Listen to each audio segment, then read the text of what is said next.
Hi friends, welcome to a new installment of our Chanel Tweed Week. I picked up this entire new collection last week. This has been probably one of the most highly anticipated makeup launches this entire year. And I have gone through each palette. What I'm doing is one video dedicated to one palette, doing two makeup looks, two tutorials in one video, swatches, some swatch comparisons perhaps. So today we are moving on to palette number 3, Tweed Fauve.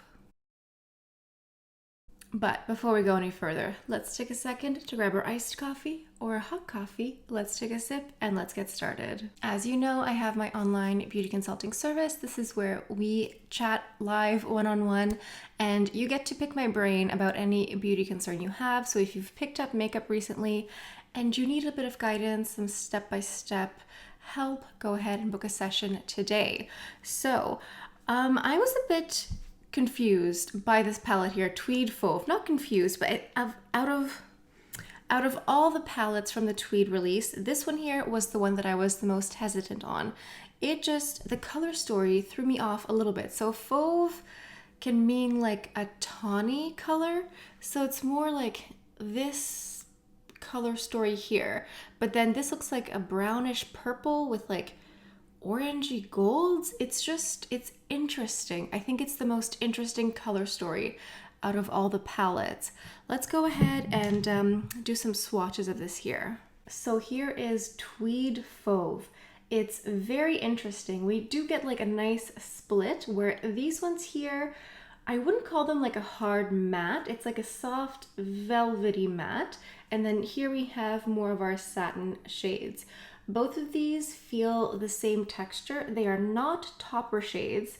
They're a creamy, very satiny, not quite a shimmer. I don't know how they're described. They're just described as light and light medium. But they're not chunky glitter. They're not a sparkle. They're just a nice shine. And these two feel very, very creamy, very buttery, and they feel the exact same texture. But what an interesting combination of shades, where this one here, it does look like a very deep brown with purple in it, and then this is a nice orange. This whole shade collection here, this color story, gives me pumpkin spice and everything nice. Gives me fall colors, foliage with some deep plums here. I think this is the most interesting color story. And then here we have just like a nice classic little peach. You can't go wrong with that. And then this gorgeous gold topper here. To start off with, I am dipping into this more dark, slightly satiny matte shade down here with a BK Beauty brush. This is the 203. Now all the brushes are linked down below. Everything that I'm wearing on my face is also listed there. This is applying very nicely. I'm trying to see if how this is going to look. Is it going to be brown? Is it going to be purple? What's going to pull here? I like this BK Beauty brush because you can sweep it onto this part of the eye and then you can go into the crease like this, because as much as I am a fancy person, I'm also lazy. You know, maybe not lazy, but I think smarter, not harder.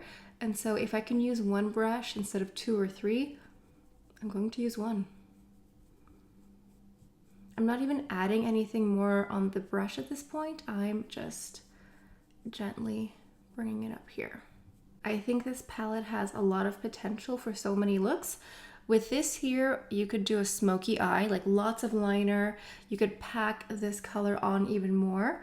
It's blending out nicely. It looks, it's not quite like a harsh matte, as you can see, you know? It's a soft velvet matte. Like it's not like a chalky powdery matte. It's not totally flat, but there's obviously no shimmer to it. It's just somehow like a luminous, soft, velvety matte. I am noticing a little bit of fallout, but you know what? I think the reason I'm noticing fallout is because I've been doing my face first for this series because it just saves time. And so because I have like foundation and stuff like that going on, I'm noticing the fallout more versus when I just have a bare face, I don't notice it as much. That's my theory anyway. Honestly, I would wear this as a makeup look. I just like a one and done shadow because any eyeshadow is a one and done. Obviously, they sell single shadows, but you can just take one shadow and do what I did, and it's one and done. Now, let's go into this top orange shade here. This one is described as a medium intensity. So using a Rephr 13, it's like a nice little tapered brush here. I'm placing this in the crease, and this is giving me the pumpkin spice, everything nice, fall foliage type of look.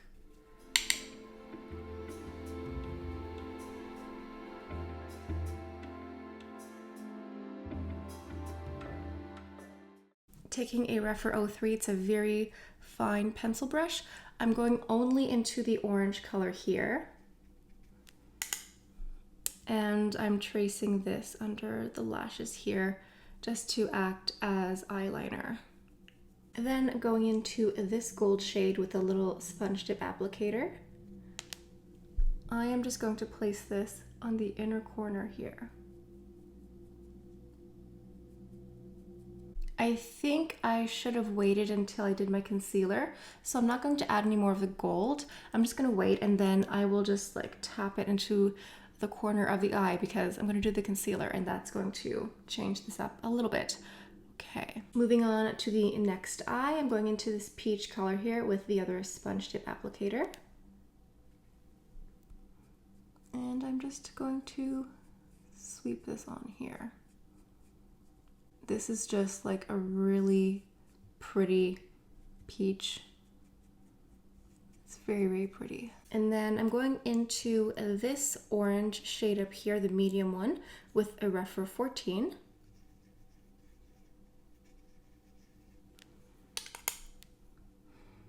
And I'm placing this in the crease here. And I'm just taking a little bit of that orange onto the bottom lashes.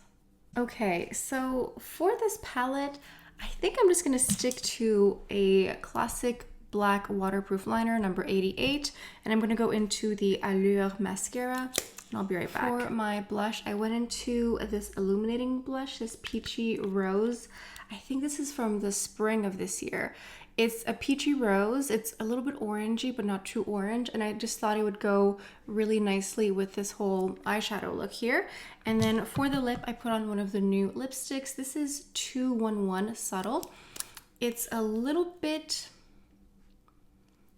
of a bricky red. It's a little bit warmer, and I just think it pulls nicely with both eyeshadow looks here. Okay, so for the life of me, I am trying to think of what other palette I own that has this color story, and I'm sort of coming up at a loss. I have some shadows from certain palettes that I think could be close. One of them is the Les Beiges. This is the warm palette from the Les Beiges, because this has like some peachy warm elements. Let me go ahead and just swatch the Les Beiges underneath the tweed here. So this is like a third cousin of this one here. Les Beiges eyeshadows are always much softer and less intense. The brown is way different than this brown here. Yeah, second cousins, third cousins if you'd like. No perfect dupes. You can see some similarities with the color stories. Maybe this one here looks like this one. Is it a perfect dupe? I don't know. They are close. These ones are maybe sisters, maybe more than cousins, but the palette itself is not the exact same. What else? I have one here from Dior. This is Beiges. This just has some nice peach elements to it that I thought might be close to this, but let's just go ahead and swatch the Dior Beiges, the summer collection. The dark brown here is very different from this one up here. Again, I think we're in the cousin category again. Like, I think if you like this, you might like Les Beiges more than Beiges. Beiges is like warmer here with the gold. Some vague similarity, but I don't think there's any perfect dupes here. And last but not least, I have Tom Ford Honeymoon. Now that I'm looking at it, I think it looks nothing like the Tweed Fauve, but it's just that there's this mixture of like champagne and then, I don't know, I thought that like the matte brown might be more purple. Now I think this is going to be really different, but let's just go ahead and swatch this one too. I would say the Honeymoon looks nothing like Tweed Fauve up here. This is like a really dark purple with a hint of brown, whereas this is like a dark brown with a hint of purple.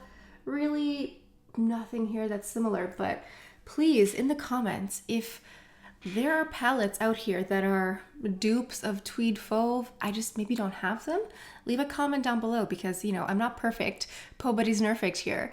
So I cannot think of a palette that looks just like Tweed Fauve. I just remembered I want to add a little bit more of the gold here on the inner corner. So this gold up here with the sponge, just on the inner corner. Okay, so this is the finished look here. Well, 2 finished looks. So go ahead and vote down below. We have look number 1. It's giving me like a dark and stormy fall day. And then here we have a nice warm sunny fall day that's like the last day of summer. So vote down below which look do you prefer, 1 or 2. Also let me know what palettes are dupes of Tweed Fauve, because to me this is the most unique color story, and this was the color story that I was the most hesitant on. I was like, I don't know how to use these, but now I'm actually really loving them. I think I'm more partial to this look here. I just like it. It's a bit darker. But this one's really nice. It's very easy. It's like 1, 2, you're out the door. But I think I'm more leaning towards this look here. But vote down below. There's no wrong answer. I think it's just a question of taste. Let me know if you have Tweed Fauve, and we have one final tweed palette coming up next. And let me know what tweeds you want to see reused in the future, what looks you want to see with these palettes.